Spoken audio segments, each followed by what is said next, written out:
Hola, mi amigo y mi hermano. Bienvenido al canal La Pura Verdad. Dios te bendiga más. Quisiera, antes de entrar en el tema que vamos a tratar en este día, decirte que puedes suscribirte dándole clic a la campanita y a la palabra suscribirse para que en un futuro te estén notificando de los temas que vamos a estar subiendo.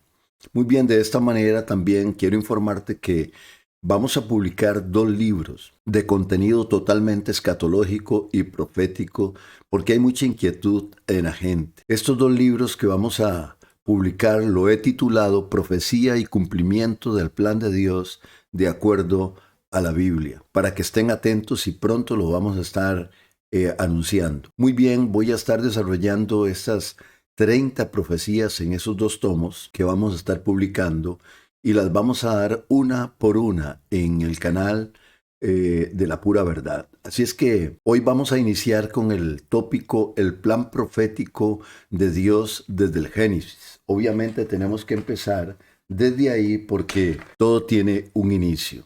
Así es que entendemos por las Escrituras que Dios, siendo un Dios omnisciente y soberano, estructuró todo su plan con la humanidad desde antes de la fundación del mundo. Según la palabra del Señor, cuando el apóstol Pablo le escribe a Tito su epístola pastoral, en el capítulo 1, verso 2, dice: la promesa de la salvación y la vida eterna fue dada de antes del principio de los siglos. Si Dios ya todo lo tenía determinado, Él en su naturaleza omnisciente conoce cada detalle. No hay nada que lo tome por sorpresa.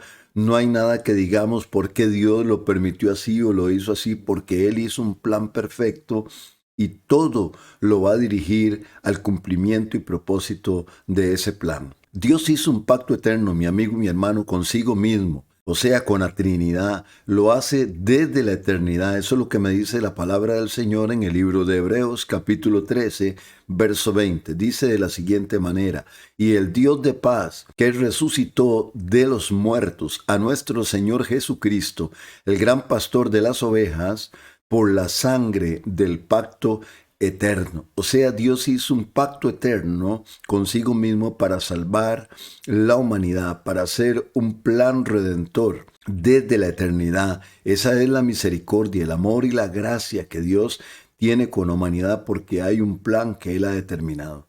Como Dios es omnisciente, volvemos a hacer énfasis, podemos entender que ya Dios sabía cada detalle, cómo iba a reaccionar la humanidad con respecto a su propósito, por lo cual hizo este plan redentor, y en la Biblia se ve su soberana voluntad desde el principio, trabajando con el ser humano y llevándolos de la mano a través de su intervención en la historia, con el fin de llegar hasta la máxima revelación que Él ha dado a los hombres en la persona de Jesucristo, donde Dios se da a conocer. Él es la imagen visible del Dios invisible, dice la palabra del Señor, Dios hecho carne, y donde su plan redentor, según el diseño de Dios, se lleva a cabo. Leemos las palabras del profeta Isaías en el capítulo 46, verso 9 y 10. Dice el Señor: acordaos de las cosas pasadas, desde los tiempos antiguos, porque yo soy Dios y no hay otro Dios, y nada hay semejante a mí, que anuncio lo porvenir desde el principio y desde la eternidad lo que aún no era hecho, que digo, mi consejo permanecerá y haré todo lo que quiero. Eso está hablando de la soberanía de Dios, el conocimiento de Dios y cómo Él encausa todo lo que ha sido creado y todo su plan redentor. Muy bien, por las Escrituras entendemos que en la economía divina, o sea, la manifestación de Dios en el tiempo, con respecto a su plan, Dios trajo en las dispensaciones o tiempos a través de pactos. Así es como Él trabajó con la humanidad, y cada pacto es profético y apunta progresivamente a la obra redentora en la persona de Jesucristo, desde el primer pacto hasta el nuevo pacto que habla la Escritura, que más adelante lo vamos a estar hablando con detalle. Los pactos fueron para tratar con la humanidad con el fin de manifestar la voluntad de Dios a través de ellos su propósito y culminar con el nuevo pacto hecho por la sangre de Cristo. Por eso leemos en Efesios capítulo 1, versículo 9 y 10, dándonos a conocer el misterio de su voluntad según su beneplácito, el cual se había propuesto en sí mismo de reunir todas las cosas en Cristo en la dispensación del cumplimiento de los tiempos, así las que están en los cielos como las que están en la tierra. El plan de Dios lo hemos revelado desde Génesis, desde la creación.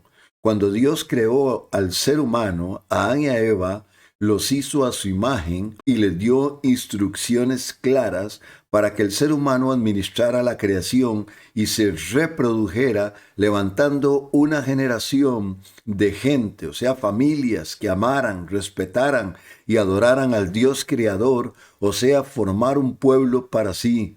Según Génesis capítulo 1, verso del 26 al 28 nos dice de la siguiente manera: Entonces dijo Dios, hagamos al hombre a nuestra imagen, conforme a nuestra semejanza, y señoree en los peces del mar, en las aves de los cielos, en las bestias de la tierra, y en todo animal que se arrastra sobre la tierra. Y creó Dios al hombre a su imagen, a imagen de Dios lo creó, varón y hembra los creó. Y los bendijo Dios, y les dijo: Fructificad y multiplicaos, llenad la tierra y sojuzgadla, y señoread en los peces del mar, en las aves de los cielos, y en todas las bestias que se mueven sobre la tierra. La pregunta que nace es: ¿por qué Dios no se quedó solamente con su creación angelical, sus criaturas en el cielo, o solo con la Trinidad para compartir todo su poder, su gloria y su reino? La respuesta es clara en la Escritura. Dios determinó crear un pueblo para sí de humanos en su soberana voluntad, de gente que le adorara voluntariamente y le diera gloria a su nombre, y compartir con este pueblo las bellezas eternas en compañía de su Creador. El plan profético era desarrollar un reino universal y compartir sus bellezas con el ser humano. Por eso leemos en el Salmo capítulo 8, versos del 3 al 6, Cuando veo tus cielos, obra de tus manos, la luna y las estrellas que tú formaste, digo, ¿qué es el hombre para que tengas de él memoria? Y el hijo del hombre para que lo visites. Lo has hecho poco menor que los ángeles y lo coronaste de gloria y de honra. Le hiciste señorear sobre las obras de tus manos. Todo lo pusiste debajo de sus pies. Alabado sea el Señor, cómo tuvo misericordia para bendecir a la humanidad. Dios plantó un huerto en la tierra y puso allí al primer hombre y la primer mujer, y ellos disfrutaban de su presencia, disfrutaban de todo lo que Dios les había dado en ese Edén o paraíso. Pero Dios decide probar la obediencia de esa primer pareja donde se iba a desarrollar toda la humanidad. Por eso vemos aquí muy claro reflejado de que el ser humano tenía libre albedrío y podía tomar la decisión de obedecer o desistir de esa obediencia. Debemos de entender que el primer hombre y la primera mujer tenían características especiales. Estoy hablando de este libre albedrío, de un intelecto en su máximo potencial, porque ellos le pusieron nombre a todos los animales y Dios los puso para administrar toda la creación. O sea que tenían un potencial humano poderoso. Eran inocentes con pureza en su espíritu.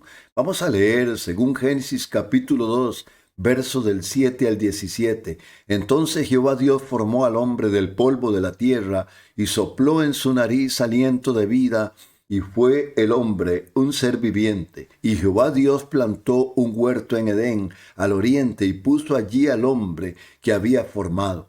Y Jehová Dios hizo nacer de la tierra todo árbol delicioso a la vista y bueno para comer, también el árbol de vida en medio del huerto y el árbol de la ciencia del bien y del mal.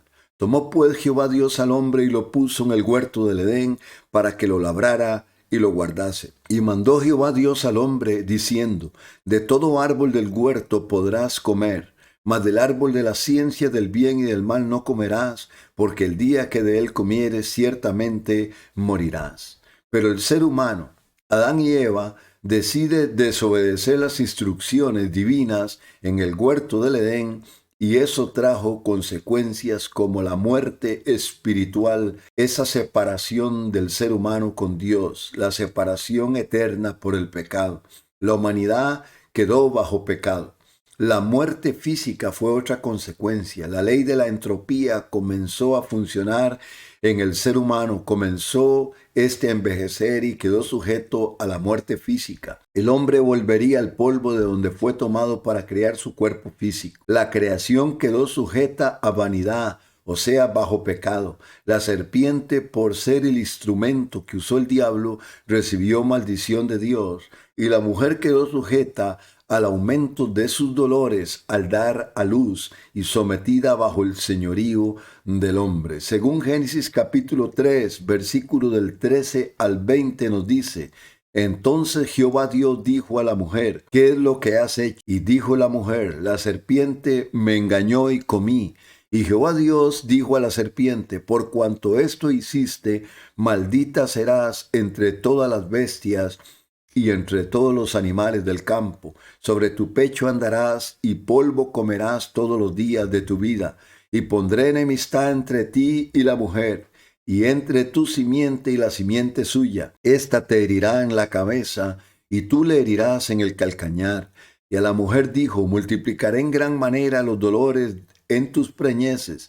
Con dolor darás a luz los hijos, y tu deseo será para tu marido, y él se enseñoreará de ti. Y al hombre dijo: por cuanto obedeciste a la voz de tu mujer, y comiste del árbol que te mandé diciendo: no comerás de él, maldita será la tierra por tu causa. Con dolor comerás de ella todos los días de tu vida. Espinos y cardos te producirá, y comerás plantas del campo. Con el sudor de tu rostro comerás el pan hasta que vuelvas a la tierra, porque de ella fuiste tomado. Pues polvo eres, y al polvo volverás. Y llamó Adán el nombre de su mujer Eva, por cuanto ella era madre de todos los vivientes. Producto de esa desobediencia, mi amigo y mi hermano, la humanidad quedó bajo pecado. O sea que el poder del pecado estaba sobre la humanidad. La humanidad queda también bajo la ira de Dios por su pecado, porque siendo un Dios santo y justo tenía que castigar el pecado, ya que la paga del pecado, lo había dicho él, era la muerte física y espiritual. El ser humano quedó bajo la esclavitud de Satanás por el pecado. El ser humano también quedó expuesto a la condenación. Por eso leemos en la carta que envía el apóstol Pablo a los Gálatas en el capítulo 3, verso 22. Mas la escritura lo encerró todo bajo pecado, para que la promesa que es por la fe en Jesucristo fuese dada a los creyentes. Y también nos dice el apóstol Pablo en el libro de Romanos capítulo 8, verso 20. Porque la creación fue sujetada a vanidad, no por su propia voluntad, sino por causa del que la sujetó en esperanza. Porque en esperanza Dios lo hizo a sí mismo para que hubiera la posibilidad de redimir la creación, la humanidad, y de culminar con un plan redentor. El primer acto profético de Dios para mostrar al ser humano su misericordia, su gracia, y que éste necesitaba cubrir su desnudez y ser justificado, lo vemos en Génesis capítulo 3. Dios sacrifica un animal y los cubre con las pieles de ese animal, porque el ser humano estaba desnudo y quería taparse con hojas de higuera, o sea, autojustificación. Con este acto Dios estaba dando a entender que esa cobertura o esa justificación solo podía venir de una acción divina. Esto nos señala la intención de Dios de justificar al hombre por un acto hecho por él, ya que el ser humano no podría autojustificarse. Por eso leemos Génesis capítulo 3, verso 21. Y Jehová Dios hizo al hombre y a su mujer túnicas de pieles y los vistió. Génesis 3, 21. Se le da la primer promesa y profecía de redención al ser humano. Dios mismo da una promesa que a través de la simiente de la mujer, sea, a través de María, iba a levantar quien y aplastaría la cabeza a la serpiente, la cual es tipo de Satanás en este pasaje. A esta promesa se le llama el protoevangelio, según lo dice el mismo Dios en Génesis capítulo 3, verso 15, dice así: y pondré enemistad entre ti y la mujer, y entre tu simiente y la simiente suya. Esta te herirá en la cabeza, y tú le herirás en el calcañar. Se ve claramente que Adán y Eva aprendieron la lección de la vida, que no se debe desobedecer a Dios si queremos que nos vaya bien, por lo cual ellos tuvieron mucho tiempo para hablar a su descendencia de quién era Dios, de su santidad, de cuál era la voluntad de Dios y las consecuencias también que trajo el pecado al ser humano. Pero lamentablemente ya el ser humano estaba afectado por las consecuencias del primer pecado, con una naturaleza inclinada al mal, y es donde la Biblia es clara en mostrarnos la gente que quería seguir a Dios y la gente que quería seguir en el pecado. O sea que se hicieron dos grupos, dos linajes, dos descendencias, y unos fueron llamados los hijos de Dios y otros los hijos de los hombres, así los llama la Biblia.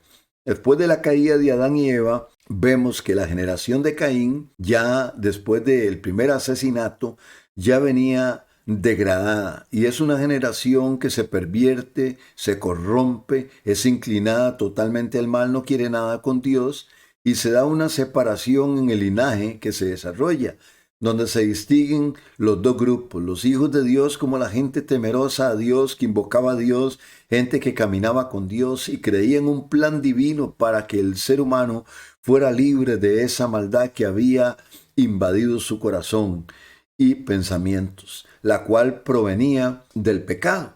Entonces Dios levantó un sustituto en lugar de Abel, porque Abel había sido asesinado por su hermano, el cual fue Set, que era el sustituto de Abel en el plan de Dios, y la descendencia de Caín también fue el otro grupo, los cuales eran gente pagana. Según Génesis 4, versos 25 y 26, vemos el primer acto de gracia de Dios proveyendo una descendencia para desarrollar su plan profético. Dice la palabra del Señor: y conoció de nuevo Adán a su mujer, la cual dio a luz un hijo, y llamó su nombre Set, porque Dios, dijo ella, me ha sustituido otro hijo en lugar de Abel, a quien mató Caín. Y a Set también le nació un hijo, y llamó su nombre Enós. Entonces los hombres comenzaron a invocar el nombre de Jehová. Y también dice la Escritura: vivió Enoc 65 años y engendró a Matusalén. Por eso leemos en Génesis capítulo 5, verso del 21 al 24. Y caminó Enoc con Dios después que engendró a Matusalén 300 años, y engendró hijos e hijas. Y fueron todos los días de Enoc 365 años. Caminó pues Enoc con Dios y desapareció porque le llevó Dios. Esto fue un acto profético antes de que viniera el juicio del diluvio sobre la tierra. Dios levanta a este hombre enseñándonos, dándonos luz sobre un acontecimiento que vendría en el cumplimiento futuro, llamado arrebatamiento. Pero eso lo vamos a estar tratando más en otros temas, casi al final de todas estas entregas. Ya para los primeros 2000 años, mi amigo y mi hermano, en la creación de la humanidad, era muy marcada la línea de la descendencia que venía a través de Set, como lo he dicho, los cuales eran temerosos de Dios, y la línea de la descendencia que venía a través de Caín, que no querían nada con el Dios creador. Y esta parte de la humanidad, la descendencia de Caín, se corrompió de tal manera que dice la Biblia que se arrepintió Dios de haber hecho al hombre. Según Génesis capítulo 6 leemos: y vio Jehová que la maldad de los hombres era mucha en la tierra, y que todo designio de los pensamientos del corazón de ellos era de continuo solamente el mal. Y se arrepintió Jehová de haber hecho hombre en la tierra, y le dolió en su corazón, y dijo Jehová: raeré sobre la faz de la tierra a los hombres que he criado, desde el hombre hasta la bestia, y hasta el reptil reptil y las aves del cielo, pues me arrepiento de haberlos hecho. Pero Noé halló gracia ante los ojos de Jehová. Quiero hacer un paréntesis para decir de que hay teólogos que hablan acerca de que el ser humano cuando pecó desde el inicio quedó muerto, y muerto espiritualmente, y es cierto, pero no inerte. O sea que los hombres, aunque entró el pecado a la humanidad por un hombre y trajo consecuencias, la separación de Dios, no significa que el hombre no tenga libre albedrío ni lo pueda seguir ejerciendo. Eso lo vemos a través de todo el libro de Génesis y toda la Biblia, y corroborado en el Nuevo Testamento. El hombre podía tomar la elección, y lo vemos en Noé, en medio de una generación perversa, una generación corrompida, llena de violencia, separada de Dios. Pero éste era temeroso de Dios y halló gracia ante los ojos de Dios, igual que Enoc, que caminó con Dios, igual que Set, que los hombres comenzaron a invocar el nombre del Señor, aunque estaban muertos espiritualmente, no significa de que no podían buscar a Dios. En cuanto a la otra interpretación que se da también, yo hago énfasis en esto porque son interpretaciones que yo no comparto, y quiero decirte que hay una interpretación que le dan algunos teólogos a Génesis capítulo 6, en la cual dicen que los ángeles tuvieron intimidad con las mujeres. Eso para mí es una idea descabellada, una falacia. Ellos dicen que los ángeles son los hijos de Dios y que las mujeres son llamadas las hijas de los hombres, y que los hijos de Dios, o sea, los ángeles, tuvieron relaciones sexuales con las mujeres terrenales. Pero yo quiero decirte de que no podemos asimilar esta falsa enseñanza, ya que los ángeles son seres incorpóreos, son espíritus, y no se reproducen, ni tienen sexo. No hay ángeles ni angelitas. No son seres criados con el propósito de reproducirse. No tienen esa capacidad, ni se casan. Son otra naturaleza totalmente diferente al ser humano. Son espíritus. Así es que no cabe. Esto es una falacia que ha inventado algunos, que no tienen suficiente sustento bíblico. Además dice Génesis 6 que ya habían gigantes sobre la tierra antes de que la línea de la descendencia de Set, o sea, los hijos de Dios, se unieran a la línea pagana de la descendencia de Caín. Y aún después del diluvio existieron los gigantes, según la Biblia. Quiero agregar a este comentario que si fuera posible que los ángeles tuvieran relaciones sexuales con los seres humanos, seguirían haciéndolo, y esto traería un trastorno a la genética, una mutación infernal.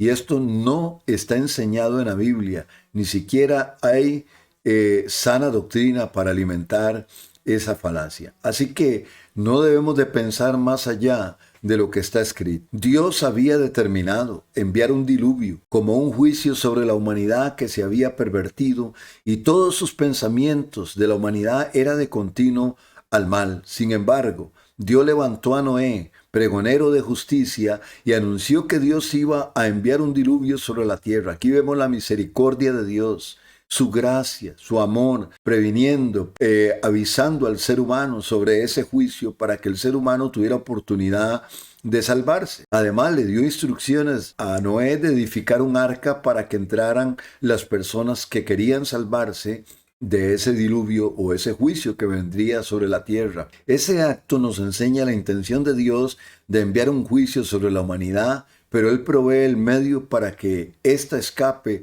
de esos juicios. Es un acto profético que lo vamos a ver cumplido en la obra redentora de Cristo. Además, antes de enviar este diluvio, se llevó a Enoc también. Como ya lo había dicho, Enoc es un cuadro profético, una tipología de un pueblo que iba a ser llevado antes de que los juicios de Dios culminen sobre esta tierra y venga la consumación de esos juicios. Porque Enoc caminó con Dios y fue traspuesto y se lo llevó Dios al cielo. Así es que aquí está otro acto profético sobre la intención de Dios con la humanidad. Pero en medio de la degradación de la humanidad, Dios encontró un hombre que era temeroso de Dios y fue el único con su familia que obedeció, entrando en el arca antes del diluvio, no sin antes durar 120 años pregonando que venía un juicio divino, y todo esto lo hizo por la fe. En este diluvio mi amigo y mi hermano se salvaron solo Noé y su familia, no porque Dios lo quisiera así, sino porque los demás no creyeron que vendría ese diluvio.